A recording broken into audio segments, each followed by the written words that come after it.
जब ये देश अपनी आजादी का शताब्दी महोत्सव मना रहा होगा, तब उस समय हमें एक विकसित भारत दिखेगा, दुनिया की एक महाताकत के रूप में स्थापित भारत दिखेगा। हमारा देश मजबूत हो, हमारा देश और हमारा धर्म सुरक्षित हो, ये कौन ऐसा भारतीय होगा जिसके मन में इस प्रकार का भाव न हो।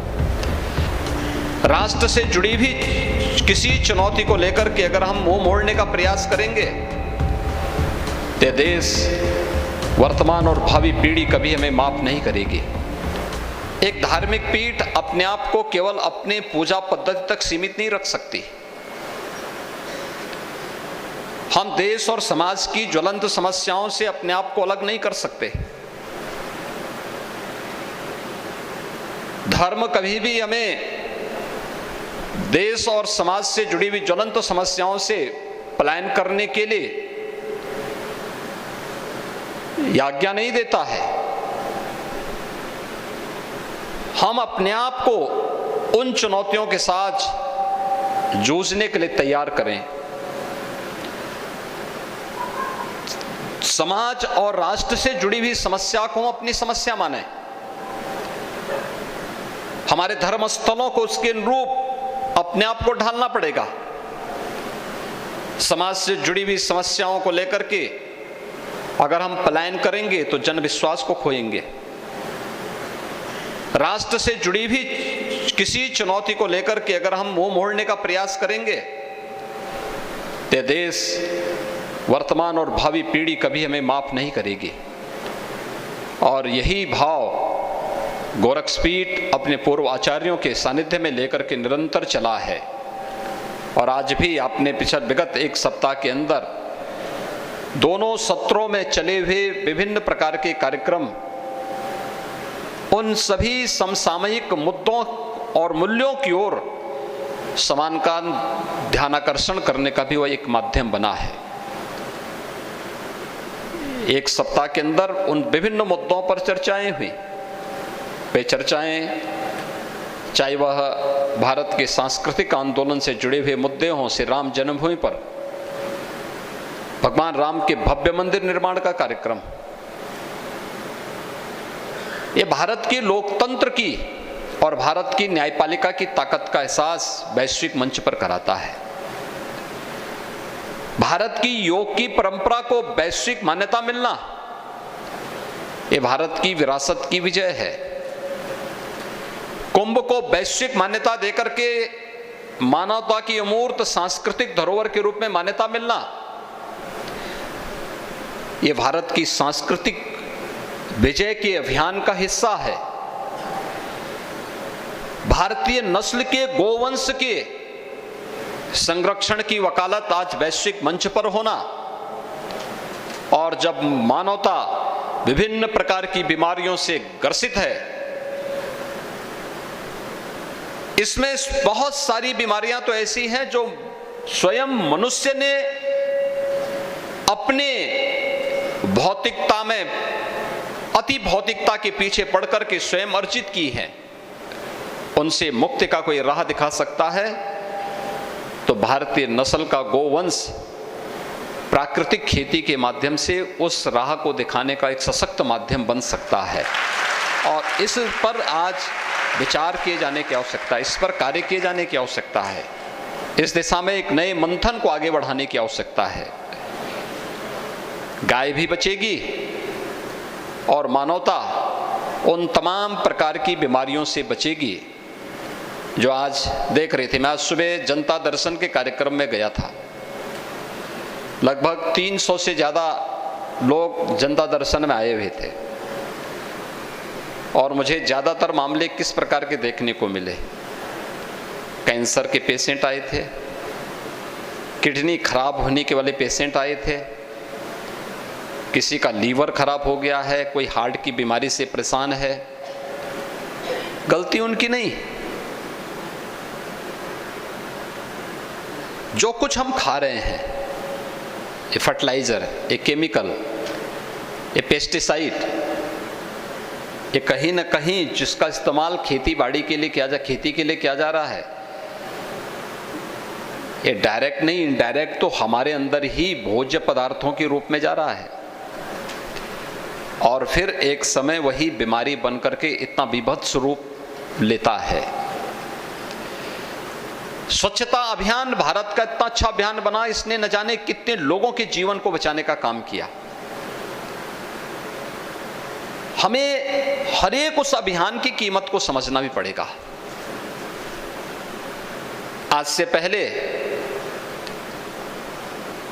2017 के पहले इस सीजन में पूर्वी उत्तर प्रदेश में मस्तिष्क ज्वर से हजारों मौतें होती थी। आज बीमारी नियंत्रण में है। ऐसा नहीं कि बहुत कुछ प्रयास अलग से किए गए हों, नहीं, पब्लिक अवेयरनेस का कार्यक्रम, जनता को जागरूक करना, जनता को स्वच्छता के साथ जोड़ने का कार्यक्रम, थोड़ा भी प्रयास हुआ। शासन प्रशासन उस अभियान के साथ जुड़ा और जनता ने उसमें बढ़ चढ़ करके भाग लिया। परिणाम है कि जहां 1200-1500 मौतें जिस पूरे सीजन भर में होती थी, आज उस मौत को हम लगभग 0 तक पहुंचाने में हम सफलता की ओर अग्रसर हुए हैं। 40 वर्ष में पूर्वी उत्तर प्रदेश ने 50,000 मासूम बच्चों को खोया है। 1977 से लेकर के 2017 तक आखिर मासूम बच्चे इसी समाज की धरोहर थी। क्या गलती की थी उन लोगों ने? लेकिन अव्यवस्था के शिकार हुए थे वे सब। शासन के पास फंड था, लेकिन उसका उचित नियोजन होना है। समाज को जानकारी नहीं थी कि जो बीमारी हो रही है, ये बीमारी का कारण क्या है।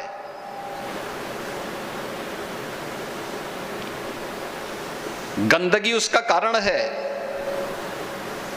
रहन सहन में थोड़ा बदलाव कर लें और हम स्वच्छता की तरफ अग्रसर हो जाएं,